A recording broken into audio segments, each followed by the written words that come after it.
Bonjour, c'est Gilles sur boursicoté.com. Voici l'analyse technique Forex et matières premières pour cette journée du jeudi 11 décembre 2014. Nous commençons avec la paire de devises euro-dollar, donc qui suite au petit dépassement que nous avions hier, eh bien confirme, puisque l'on est venu ici tester la zone des 1,2490, on est presque venu ici au 1,25. Avant de redescendre ici sur cette zone des 1,2373. Donc malgré tout, même si on n'a pas un mouvement très direct, eh bien, il y a une sortie effective de cette phase, de cette configuration en léger biseau baissier. Donc à voir maintenant si cette configuration va donc provoquer un retournement de tendance. Pour cela, il faudrait au moins que l'on vienne sur cette zone des 1,2580.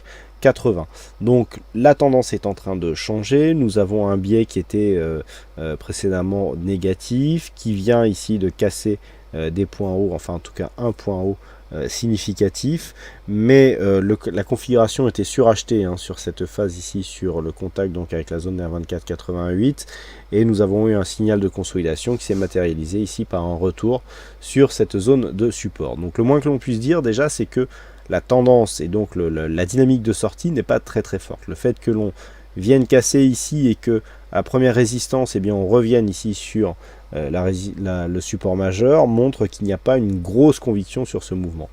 Donc si cette zone ici d'un 25,80 était atteinte, ça serait une manière assez peu directe. Vu la configuration que nous avons ici sur cette sortie, je pencherai plutôt pour une évolution neutre. Donc avec une zone de point haut, donc sur cette zone des 1,25, personnellement je m'attendais un petit peu à un pullback sur 1,25, bon, même si on ne les a pas fait, puisque au plus haut on a fait 1,2495, mais si on reste par exemple entre cette zone des 1,2373 et 1,25, on matérialisera bien une phase de stabilisation. Je dirais que la phase de stabilisation sur ce point bas peut descendre jusque cette fameuse zone d'objectif ici qui se situait à 1,2262. Donc une zone horizontale relativement large, mais lorsque l'on voit l'amplitude que nous avons ici sur la phase baissière, on va prendre pas mal de bougies pour montrer ça.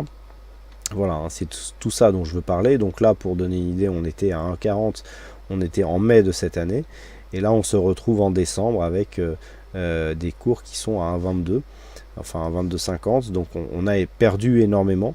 Et donc le fait d'avoir eu ici cette phase de perte, si vous voyez bien que toute échelle, toute proportion gardée, si on oscille ici dans cette zone qui paraît large effectivement parce qu'on est en H4, eh bien ce ne sera pas grand chose par rapport à l'intégralité de la tendance. Toutefois, si les cours repassent au-dessus d'un 25, eh bien on devrait aller chercher assez facilement la zone des 1,2580 voire 1,26, et sur un prochain dépassement donc de ces zones, eh bien il y aurait un signal de retournement de tendance. Mais pour l'instant, tant que l'on est dans ces zones, il y a une neutralisation du mouvement baissier. Sur le dollar-yen, nous avons ici une phase de baisse qui s'est poursuivie donc jusque cette nuit.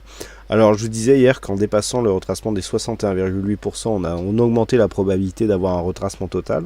Ça a presque été effectué cette nuit, puisqu'on a marqué un point bas à 117,44 pour une zone de point bas ici qui se situe à 117,24. Donc on a quasiment atteint cet objectif, et là les cours remontent donc en direction de la moyenne mobile 20 exponentielle. Donc pour l'instant on assiste à un changement de flux, puisque là où nous étions ici sur un flux haussier avec des cours qui oscillaient entre la bande de Bollinger supérieure et la moyenne mobile 20 exponentielle, le flux était haussier. Et puis là on le voit, hop, on revient chercher ici les bandes de Bollinger et on commence à descendre. Si cette phase ici de rebond technique reste sur cette zone ici inférieure à 119,50, eh bien on pourra avoir par la suite une poursuite du mouvement baissier qui validera ce changement de flux, puisque nous aurions une évolution qui se ferait entre la bolle inférieure et la moyenne mobile 20 exponentielle. On le voit bien sur les alternances de dynamique, ces concepts de trading en tendance qui marchent toujours relativement bien.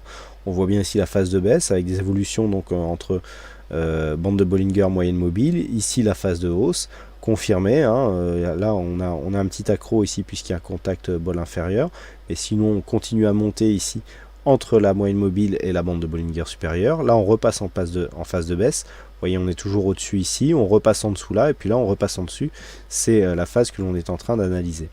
Donc on le voit bien, hein, là nous sommes repassés dans un flux baissier, donc pour l'instant on est plus ici sur une possibilité de prise de position dans une continuité baissière que pour l'instant en tout cas de réels mouvements de retournement. Donc pour l'instant on en est là. Tant que les cours restent au-dessus des 17,24, eh bien, des 117,24, eh bien, il y a une neutralisation du mouvement, hein, il n'y a pas de retournement. Par contre, sur une rupture de cette zone ici, alors on a 117,05, 117,24, eh bien, on commencerait à partir sur une tendance qui deviendrait baissière, puisqu'il y aurait rupture de point bas significatif. Donc, tant que l'on reste ici entre 119,50 et cette zone des 117,20, eh bien, il y a neutralisation du mouvement. Par contre, sur un dépassement des 119,50, eh bien, on pourra repartir ici sur un biais haussier avec en objectif un contact sur cette bande de Bollinger supérieure. Et nous terminons avec l'or, donc suite au mouvement haussier ici que nous avons eu en début de semaine.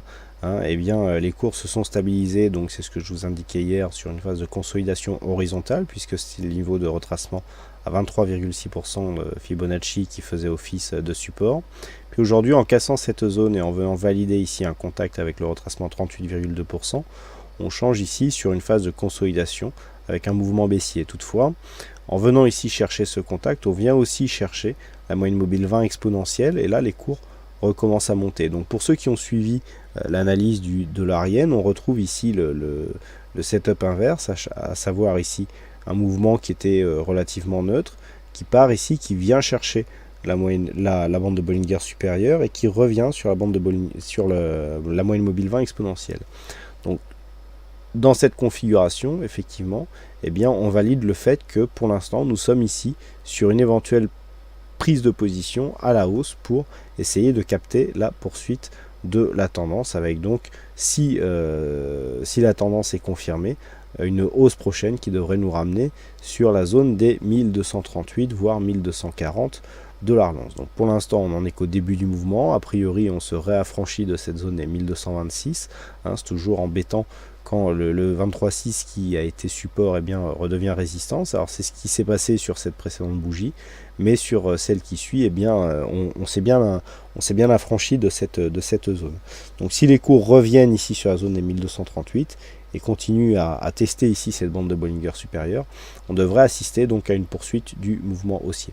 Toutefois, si les cours continuaient à consolider, puisque ça c'est toujours possible, si par exemple on revenait ici sur cette zone des 1208 $ l'once, hein, une zone centrale actuellement sur l'or, eh bien on viendrait affaiblir la tendance, puisqu'on aurait un retracement de Fibonacci qui viendrait se faire dans la zone 50-61,8 et donc une dynamique qui serait beaucoup plus faible, avec une possible neutralisation des cours à venir. Donc tant que l'on reste ici au-dessus de ces 1218 $ l'once, on reste dans une dynamique haussière relativement forte, et par contre sur une rupture de cette zone, eh bien on commencera à nettement affaiblir la tendance. Et naturellement, si on reste ici au-dessus de 1218, on privilégiera un retour ici sur la zone des 1238 $ l'once. Voilà donc ce que nous pouvons dire sur cette analyse technique Forex et matières premières. Il ne me reste plus qu'à vous souhaiter à toutes et à tous une bonne soirée, bonne chance dans vos prochains trades, et on se donne rendez-vous dès demain pour d'autres analyses techniques sur le site boursicoté.com. Bonne soirée à tous.